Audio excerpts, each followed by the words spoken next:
주신 말씀은 마가복음 2장 17절 말씀입니다. 제가 마가복음 2장 17절의 말씀을 읽어드리겠습니다. 예수께서 들으시고 이르시되 건강한 자에게는 의사가 쓸데없고 병든 자에게라야 쓸데있느니라. 나는 의인을 부르러 온 것이 아니요 죄인을 부르러 왔노라 하시니라.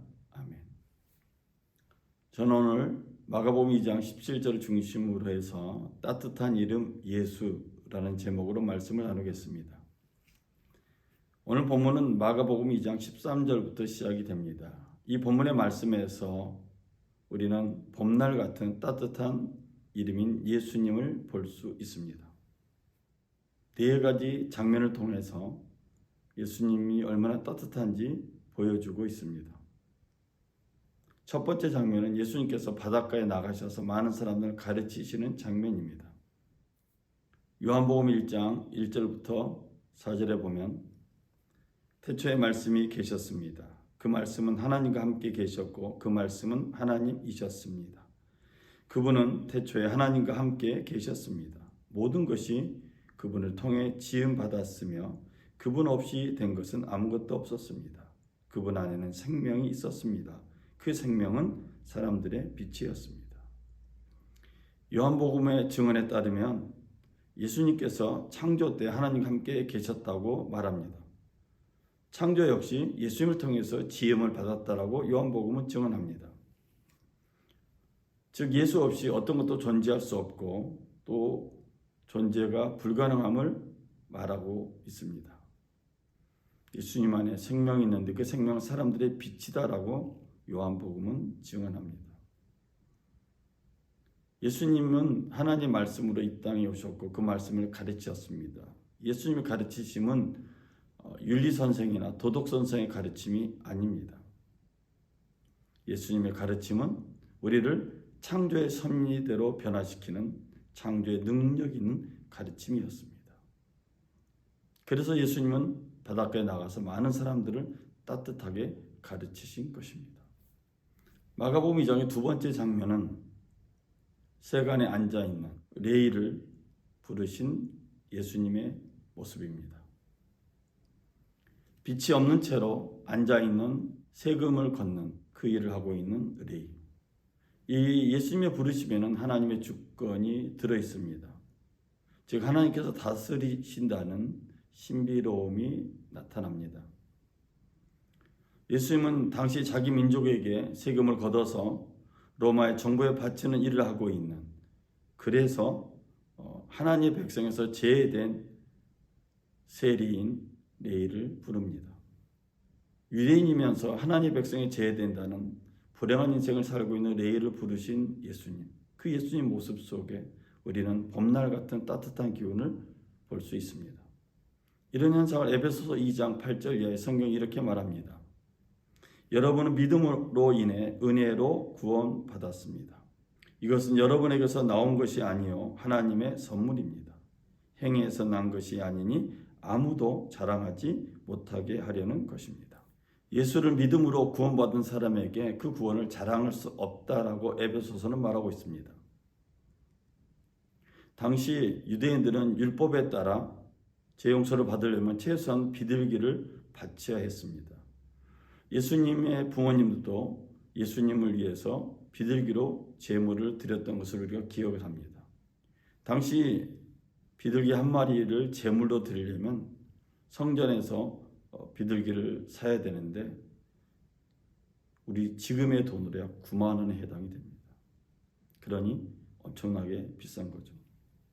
당시 하나님의 백성들이 하나님의 앞에 가서 제물을 드려야 잘 살 수 있는데 제물을 드리지 못하니까 이들은 죄인이 될 수밖에 없는 것이고 율법을 잘 지킬 수가 없었던 것입니다. 더더군다나 자기 백성들에게서 세금을 받아서 로마 정부에 바치고 또 자기 주인에게 바쳐야 되는 그런 고통을 겪고 있는 레위 입장에서 보면 그는 이중고를 겪고 있는 가슴 아픈 사람입니다. 그런데 예수님은 그 사람을 향해서 따뜻한 손길을 펼치면서 부르고 계십니다. 마가복음 2장에서 세 번째 따뜻한 장면이 나옵니다. 많은 세리들과 죄인들을 불러서 함께 식사하시는 예수님의 모습입니다. 율법의 해석에 따라 죄인으로 분류된 사람들, 이들과 어울리면 그 사람도 죄인으로 취급받는 분위기였습니다. 근데 예수님이 이들을 부릅니다. 그리고 이들과 함께 식사를 합니다. 예수님의 이 행동은 이사야 55장에 나와 있는 말씀을 이루시는 것 같습니다. 왜 너희는 음식이 아닌 것에 돈을 쓰고 배부르게 하지도 못할 것에 애를 쓰느냐? 내 말을 잘 들으라. 그러면 너희가 좋은 것을 먹고 기름진 것으로 즐길 것이다. 너희는 귀를 기울이고 내게로 오라. 내 말을 들으라. 그러면 너희가 살 것이다. 내가 너희와 영원한 언약을 맺을 텐데 그것은 내가 다윗에게 약속한 사랑이다. 만날 수 있을 때 여호와를 찾으라. 가까이 계실 때 그를 부르라. 하나님은 고통받고 있는 이스라엘 백성들에게 주님께 가까이 나아올 것을 말씀하고 계십니다. 그런데 예수님은 그냥 가까이 나아오라 이렇게 말씀하시지 않고 그들과 어울려서 함께 식사하시면서 주님의 은혜를 나누고 있습니다. 직접 찾아오시는 예수님 얼마나 따뜻합니까? 죄인들이라는 딱지를 붙이고 살았던 인생들에게 예수님과 함께하는 식사는 영원한 선물이었고 놀라운 선물이었고 그리고 나중에야 예수께서 십자가에 달려 죽으시고 부활하신 이후에야 얼마나 큰 선물인지를 아마도 깨달았을 것 같습니다. 오늘 많은 사람들은 식사를 할 때 자기보다 높은 사람들과 자기보다 귀한 사람과 식사를 하려고 하지 자기보다 낮은 사람과 식사하려고 하지는 않습니다. 그런데 예수님은 사람들이 뭐라고 하든지 세상이 뭐라고 하든지 가장 낮은 사람, 소외된 사람과 함께 식사를 하셨습니다. 이 또한 예수님의 따뜻한 모습입니다. 마가복음 2장의 네 번째 예수님의 따뜻한 모습이 나옵니다. 그것은 바리새파 서기관들이 하는 질문에 대한 예수님의 대답에서 볼 수 있습니다. 바리새파 서기관들이 이렇게 예수님께 또 제자들에게 질문합니다. 어찌하여 세리와 죄인들과 함께 먹는가? 예수님, 당신은 왜 죄인들과 함께 식사합니까? 왜 세리들과 함께 식사합니까? 하나님의 백성의 죄된 세리들과 율법의 해석에 따라 죄인된 사람들과 함께 식사를 합니까? 서기관들의 질문에 오늘 본문 말씀 마가복음 2장 17절로 예수님은 답하셨습니다. 건강한 자에게는 의사가 쓸데없고 병든 자에게라야 쓸데있느니라. 나는 의인을 부르러 온 것이 아니요 죄인을 부르러 왔노라. 예수님은 죄인 때문에 이 땅에 오셨고 예수님은 죄인들을 자유케 하시려고 사역을 하셨습니다. 또한 예수님은 죄인들에게 완전한 자유, 구원의 선물을 주시려고 고난을 당하셨고 십자가에 달리셨고 죽으셨습니다. 그러므로 예수 앞에 나아가서 우는 자가 복이 있습니다. 예수님 앞에 나아가서 어린아이처럼 말하는 사람이, 기도하는 사람이 복이 있습니다. 그 예수님을 만나면 예수님과 함께 식사하고 예수님의 말씀을 듣고 예수님의 말씀으로 치료받고 재용서 받으면 병이 떠나가고 죄가 떠나가며 율법으로 해결하지 못했던 것들을 예수님을 통해서 해결받게 됩니다. 그리고 예수님이 보여주셨던 따뜻함이 그 사람에게 임합니다. 우리를 죄인에서 의인되게 하시고 병든 몸에서 건강케 하신 이유는 우리로 하여금 그 예수님의 따뜻함을 가지고 따뜻한 공동체를 만들라는 하나님의 사명입니다. 오늘 영상으로 예배드린 믿음의 가족 여러분, 여러분의 주변을 따뜻하게 만드시길 주의 이름으로 부탁을 드립니다.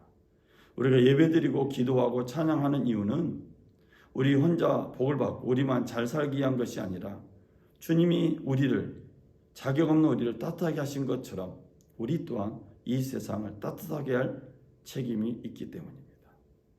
주님께 받은 은혜를 가지고 여러분의 공동체를 따뜻하게 하시길 주의 이름으로 부탁을 드립니다. 기도하겠습니다. 사랑의 주님, 온 세상이 전쟁으로 또 경제적 어려움으로 고통을 겪고 있는 이때에 주님은 오늘 우리에게 따뜻한 이름 예수라는 놀라운 비밀을 보게 하셨습니다. 예수의 이름이 우리 공동체에 임하여서 우리 공동체가 따뜻해진 것처럼 우리를 통해서 온 세상이 예수 이름으로 따뜻해지기를 간절히 소망합니다. 전쟁이 사라지고 고통이 사라지고 아픔이 사라지고 세대 간과 계층 간의 갈등이 사라지고 하나님의 따뜻한 임하는 나라의 민족이 되게 하여 주옵소서. 우리 예배를 받으시고 축복하신 하나님께 감사드리며 예수님의 이름으로 기도드렸습니다. 아멘. 이상으로 하나님 말씀을 마쳤습니다. 우리 예배를 받으신 하나님께 우리 감사의 박수, 우리 영광의 박수 드리겠습니다. 감사합니다.